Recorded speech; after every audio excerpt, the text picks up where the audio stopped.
এটা হচ্ছে গতকাল বিকালে, মানে সন্ধ্যার ঠিক আগ মুহূর্তে, ঠিক আকাশেরটা এতটা সুন্দর দেখাচ্ছিল, তো সাথে সাথে একটু ক্যামেরা বন্দি করলাম, ভাবলাম তোমাদের সাথে আসলে শেয়ার করি।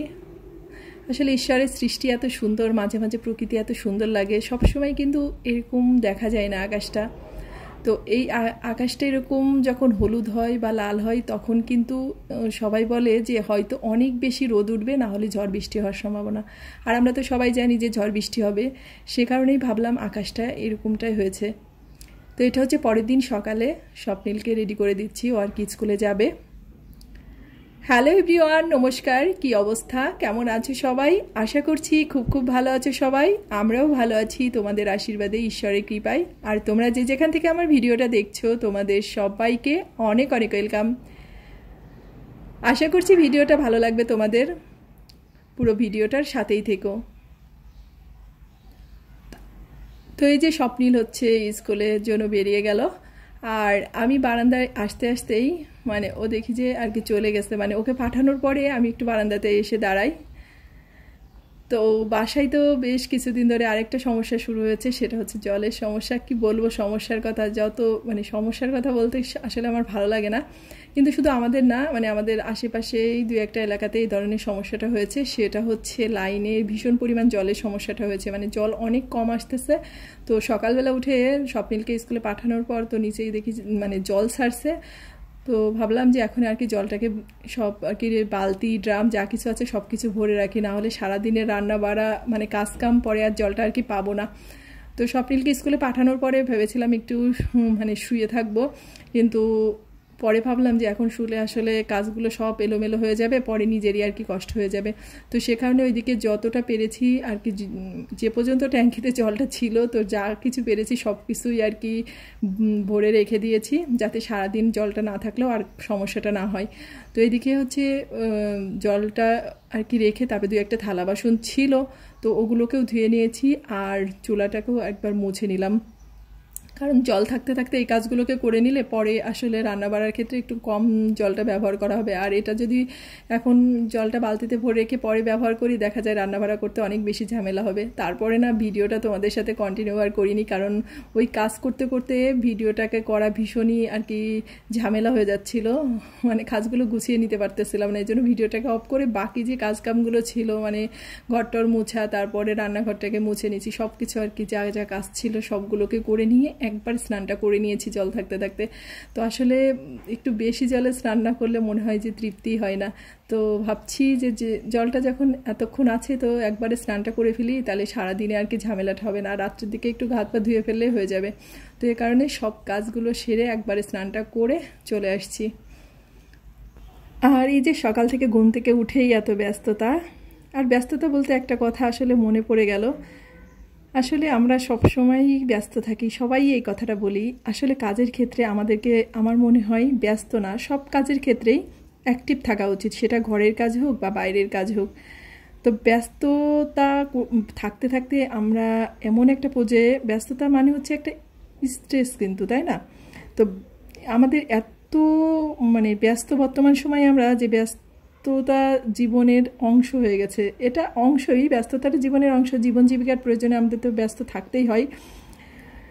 খুব সকালে ঘুম থেকে উঠে রান্না বাড়া কাজ শেষ করে বাচ্চাকে খাওয়ানো, স্কুলে কোচিং এই যে নিয়ে যাওয়া, এগুলো যে আসলে মানে ব্যস্ততা, তো এগুলো আছেই। তারপরেও এই ব্যস্ততার মধ্যে আমার মনে হয় যে আমাদের স্ট্রেস নেওয়া ঠিক না, কারণ আসলে সব কিছু নিজের কাজ, নিজে একটু প্ল্যান করে আজকে এই কাজটা হলো না, তাতে কিন্তু কষ্ট পেতে নেই, কারণ আজকে এই কাজটা হলো না সমস্যা নেই, আগামীকাল হবে কাজটা।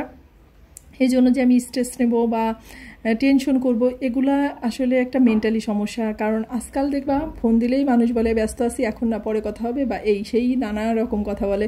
কিন্তু আমার কাছে এগুলো খুবই মানে অপ্রাসঙ্গিক এবং খুবই অসহ্য লাগে, যে আসলে তুমি জীবনে এতটাই ব্যস্ত যে তুমি কারোর সাথে কথা বলতে পারতেছো না, তো জীবনটা কি? হ্যাঁ, যে এই ব্যস্ত থাকতে থাকতে আমার মনে হয় যারা বলে যে আমি এখন ব্যস্ত আছি, এখন কথা বলতে পারবো না, পরে কথা বলবো, তো এরা আমার মনে হয় এমন একটা মেন্টালি পর্যায়ে পৌঁছে গেছে, মানে কি বলবো এদেরকে। তো আমার এগুলো খুবই বেশি খারাপ লাগে। আর আস্তে আস্তে আমাদের কিন্তু এগুলোকে আসলে সংশোধন করা উচিত।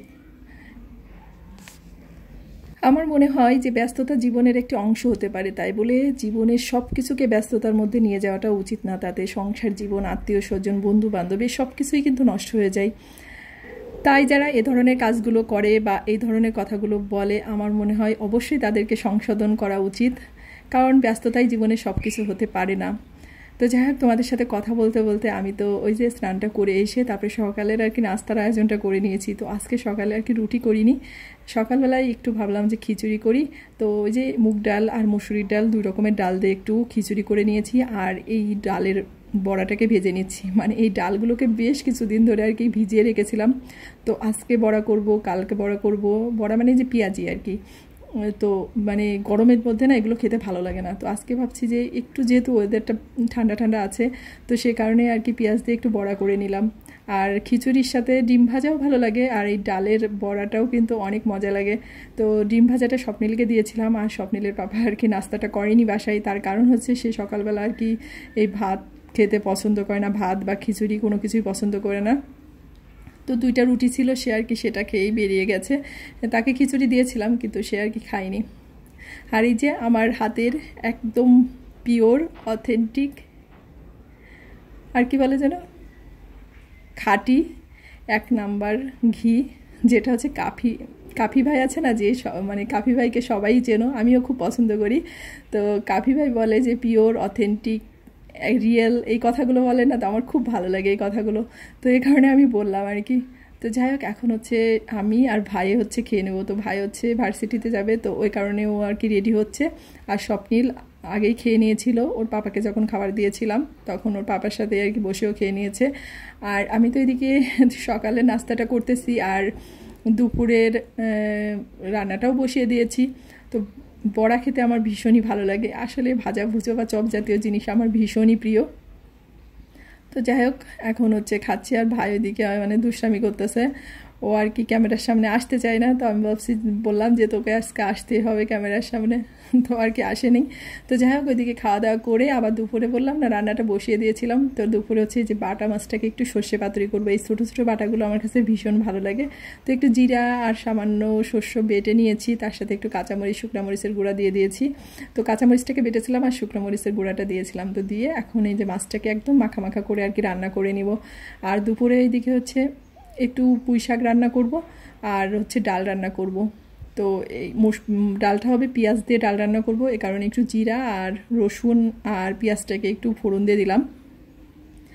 তো এই পেঁয়াজটা না ডালে বাগার দেওয়ার আগে যখন পেঁয়াজটা হালকা ভাজা ভাজা হয়, তখন যদি একটু সামান্য পরিমাণ হলুদ দেওয়া হয়, তখন কিন্তু ভীষণ ভালো হয় কালারটা। আর তোমাদের একটা জিনিস দেখাচ্ছিলাম, এই যে আমি পটলগুলো ধুয়ে রাখলাম, এই জলটা কিন্তু ফেলবো না, এই জলটাকে কাজে লাগাবো। যখন বাসায় এরকম জলের সমস্যা হয় না, তখন যখন সবজি ধোয়া জলটা থাকে তখন কিন্তু আমি ফেলি না। এটা শুনতে খারাপ লাগলেও আসলে কিছু করার নেই, কারণ যখন থালা বাসন ধুই তখন এই জলটা কাজে লাগে। মানে ওই জলটাকে দিয়ে প্রথমে থালা বাসনটাকে ধুয়ে নিই, তারপর আবার ভালো জল দিয়ে থালা বাসনটাকে ধুয়ে নিই। তাতে কি হয়, জলের আর কি কম অপচয় হয়, আর যেটা ফেলে দিতাম জল, সে জলটা ওকে ব্যবহার করে ফেলি। তো যখন বাসায় এই ধরনের সমস্যাগুলো হয় না, এখন এইভাবেই আর কি কাজগুলোকে করি, আসলে কিচ্ছু করার নেই। তো এদিকে হচ্ছে পাঁচফোড়ন দিয়ে দিয়েছি কড়াইয়ে, পটলটাকে ভেজে নিয়েছি। আর আমার কাছে পুঁই শাকটা না এইভাবে রান্না করলে ভীষণ মজা লাগে, মানে এর সাথে যদি একটু কাঁঠালের বিচি হতো তাহলে আরও বেশি মজা হতো। তো মিষ্টি কুমড়া আর পটল দিয়ে এই যে পুঁই শাকটাকে রান্না করে নিচ্ছি। আর এখন রান্নাবাড়া প্রায় শেষ। তো এই রান্নাটা করে যাবো ওইদিকে রুমে, বেডরুমটা গোছানো হয়নি সকাল থেকে। তো স্বপ্নিল সকালে পড়েছিল বই, পড়ে এভাবেই সরিয়ে ছিটিয়ে রেখে দিয়েছে। আর এখন হচ্ছে আমি বিছানাটাকে গুছিয়ে তারপরে স্নানটা করে আসবো। আসলে যখন সকালের দিকে সময়টা না পাই, কোনো রকম আর কি বালিশ টালিশগুলো গুছিয়ে রেখে এসে রান্নাবাড়া করি, তারপরে হচ্ছে রান্নার পরে বেডরুমটাকে গুছিয়ে নিই। আসলে হয় না, স্বপ্নিলের আবার অভ্যাস হচ্ছে খাটের উপরে বসে আর কি পড়ার অভ্যাসটা, তো সে কারণে আর কি হয়ে ওঠে না। আর সকালবেলা আমি যখন ঘুম থেকে উঠি, ওরা তো আর ঘুম থেকে ওঠে না, মানে স্বপ্নিল স্কুলে চলে যায়, ওর পাপা ঘুমিয়ে থাকে, তো তখন আর কি বিছানাটাকে পরিষ্কার করা হয় না। তো এখন এই যে বিছানাটাকে গুছিয়ে নিলাম, এখন রুমটাকে ঝাড়ু দিলে আমার কাজটা প্রায় শেষ হয়ে যায়। আর তোমাদেরকে বলবো, যারা নতুন আছো আমার ভিডিওটা দেখছো, তা তোমাদের যদি কোথাও আমার ভিডিওটা এতটুকু ভালো লেগে থাকে, অবশ্যই তোমরা আমার ভিডিওটাকে একটা লাইক দিও, আর চ্যানেলটাকে সাবস্ক্রাইব করে আমার পাশে থেকো। আর যারা আমার ভিডিওটা নিয়মিত দেখো তাদেরকে তো অসংখ্য ধন্যবাদ। আর অবশ্যই তোমরা আমার ভিডিওটাকে একটা লাইক, একটা কমেন্ট আর অবশ্যই একটা শেয়ার দিতে ভুলো না। ভালো থেকো সবাই, তোমাদের সাথে দেখা হচ্ছে আমার পরবর্তী ভিডিওতে।